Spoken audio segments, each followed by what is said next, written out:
Arriving right at the end of a console generation, Nintendo and Monolith Soft have dropped a new definitive edition of one of the most misunderstood games of the previous console generation, the Wii U's divisive Xenoblade Chronicles X. As the swan song of the Nintendo Switch, the final major release before the impending Switch 2, Xenoblade Chronicles X Definitive Edition is a perfect game befitting that mantle. A victory lap for the outstanding work Monolith Soft have done over the console's lifespan, including their own Xenoblade Trilogy and the assistance they provided Nintendo with games like Zelda and Splatoon. 2015, Xenoblade Chronicles X did indeed lay the foundation for Nintendo's pivot to an open-world Zelda with the Switch's so-called killer app Breath of the Wild, so there's something satisfying to be said for X getting the spotlight to close out one of the most successful console generations of all time. But is the game any good? All these years later, X can be more easily understood with the benefit of hindsight and players' familiarity with a whole trilogy of excellent Xenoblade games available on the one platform. Now, I never played it on the Wii U back in the day. I would have liked to, but I'm glad I held off in the hopes for a re-release. So I went into the definitive edition entirely fresh. I completed every story and side mission, and my playtime totaled 113 hours. I have also played all 3 of the numbered trilogy, including their accompanying DLCs, so that's the perspective this review will have. So, is Xenoblade Chronicles X worth shelling out for both newcomers and returning players? How is the new content that's been added to this re-release? And how does it stack up compared to the numbered Xenoblade Trilogy? All of these questions and more will be answered in this review, so let's jump right in.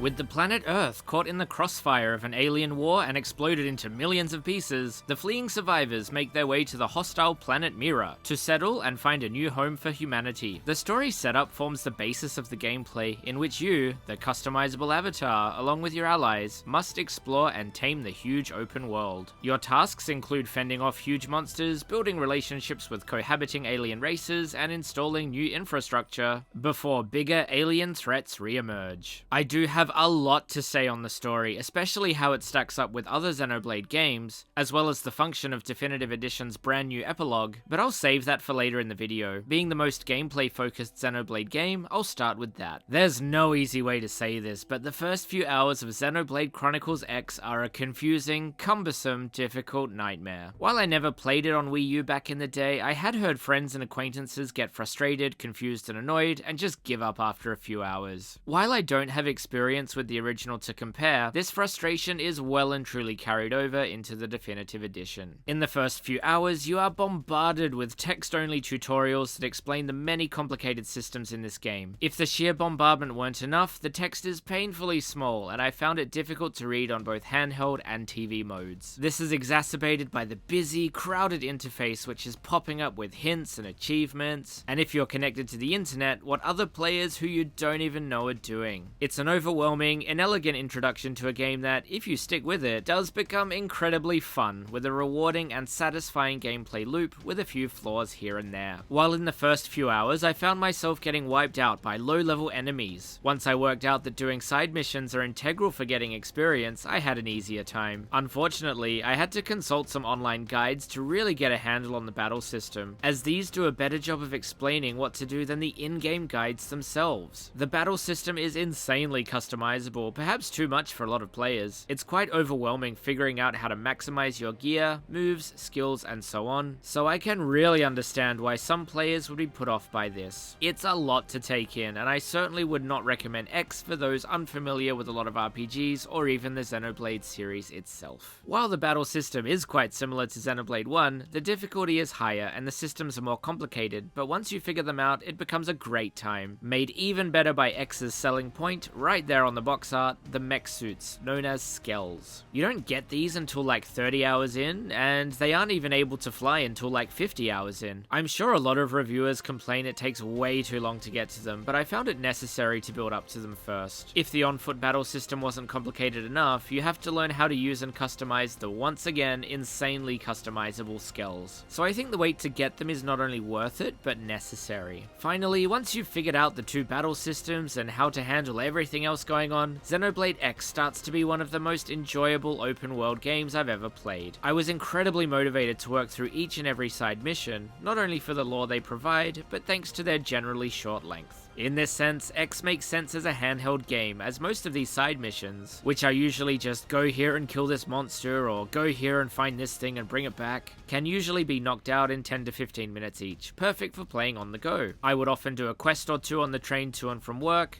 and do the longer, more expansive story quests in the comfort of an armchair and TV mode at home. If this is indeed the so-called swan song of the Switch 1, you couldn't ask for a better candidate, with X being yet another example of the hybrid functionality's usefulness, at least for me. So to wrap up the gameplay section, this is really going to be a hit or miss game for most people. If like me, you love JRPGs, love Xenoblade, and have the patience to endure hours of overwhelming, difficult content to get to the good stuff, then you will have the time of your life playing Xenoblade X. But I fully understand the criticism that having to endure hours of torment for a game to get good is poor game design, so I respect that position too. That's first and foremost what you'll have to think about before purchasing this game. Moving on to the story section, I will straight up say that of the 4 Xenoblade games, X has by far the weakest story, at least initially. This has always been the well-known case with X. The gameplay takes the front seat here, with the story taking a backseat. Compared to the numbered Xenoblade trilogy, the characters are not that interesting, and the overarching story is kinda simple too. However, the pioneering spirit and themes of the game are better portrayed through gameplay, with story cutscenes just there to underscore them. That is to say, until the brand new epilogue created for this new definitive edition. In my opinion, Nintendo have really done themselves a disservice in calling this an epilogue in promotional materials. It's more like the third act of a game that was released in an incomplete state 10 years ago. X on Wii U famously ended on a cliffhanger, and this new portion of storytelling not only resolves it, but takes a sharp left turn into unexpected territory. Don't worry, I'm not going to spoil the story here, but I think this portion of X will prove divisive amongst both returning fans and newcomers. It took me about 80 to 90 hours to get to this new portion, and you can immediately tell this is brand new content. Some of the voice actors suddenly change, and returning voice actors' voices have matured a bit, and the recording equipment they've recorded their new lines with is of a higher fidelity. Perhaps a lot of people won't notice these, but for me it took a bit of getting used to. Not only that, but I think the storytelling and writing are much better in this new content than the base game. Monolith have put what they've learned through the production of Xenoblades 2 and 3 to good use, with the writing and storytelling now closely resembling X's numbered counterparts. Because of this, it starts to actually feel like a Xenoblade game. The stakes are raised significantly, and the mind-blowing emotional fantasy insanity the numbered trilogy is known for is finally on display here. While some may find it thematically inconsistent with the original X from 10 years ago, and never having played it back in the day, I don't have that absolutely valid perspective, but I thought it was unashamedly excellent. Finally, I could get fully emotionally invested in the story, and it gave me that wonderful Xenoblade-y feeling I crave. However, it is far from perfect. You can't escape the sense that this is still a rushed, tacked-on edition, and I get the feeling a lot of ideas from a planned sequel game were squished into the new content without getting much space to breathe. While perhaps getting an X2 would have been better, I'm still grateful for the experience we got here. It is not just an epilogue, but hours worth of excellent story and gameplay content, making X great value for both returning and new players. As for the visual presentation, Monolith do their utmost to squeeze what they can out of the aging Switch 1. Looking at side-by-side comparisons of the Wii U version of this, you can really see a lot of improvements, but it still looks like an old AF game in 2025, on the cusp of a new Nintendo generation. The art direction and creativity do the heavy lifting, and it still looks and runs better than Pokemon Scarlet and Violet, so for me that's adequate enough for a Switch 1 game. Some of the later game environments, including the brand new one added for X you won't see until 100 hours in,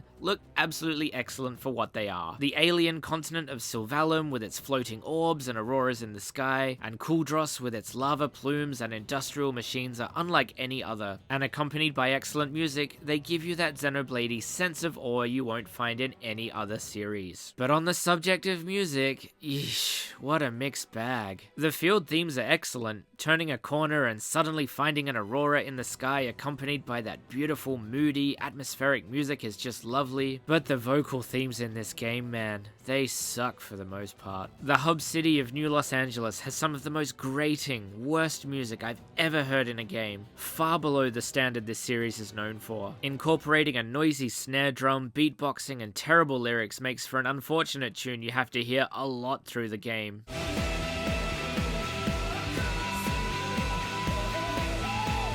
You also get a cheesy 80s style song that plays whenever you fly your Skell too, but thankfully the lyrics of this one can be toggled on and off from the menu. Unfortunately, there is no toggle for the new LA theme, so you'll have to suffer through it a lot, unless you just mute your console or TV. Recently, I finally got around to playing Final Fantasy XVI for the first time, and I really liked that in that game you can change the home base theme to your liking with unlockable music collectibles, so a simple solution like that in this new definitive edition of a 10-year-old game would have been nice. From what I can tell online, these vocal songs were also heavily criticized on the Wii U, and the fact that one of them is toggleable hints at some awareness of this by Nintendo and Monolith, so it's all the more disappointing that they didn't commit to fully addressing the feedback. Being able to turn off or change that awful grating city music would have gone a long way, and with so much of this game being customizable, not going that one little extra mile is an unfortunate missed opportunity. To wrap this up, Xenoblade Chronicles X Definitive Edition is a worthy redo of a misunderstood Wii U game. With a lot of Switch owners now familiar with the Xenoblade series thanks to the excellent numbered trilogy being available on the one platform, diving into X is a no-brainer for fans of the series or similar Japanese games. However, for the simply curious, I would advise playing the numbered trilogy first, or just stay away from X entirely. It is not an easy game to get your head around, but if you stick with it, you'll find an addictive and enjoyable gameplay loop with a rewarding finale. Personally, I had a great time once I got past the frustration of those first few hours.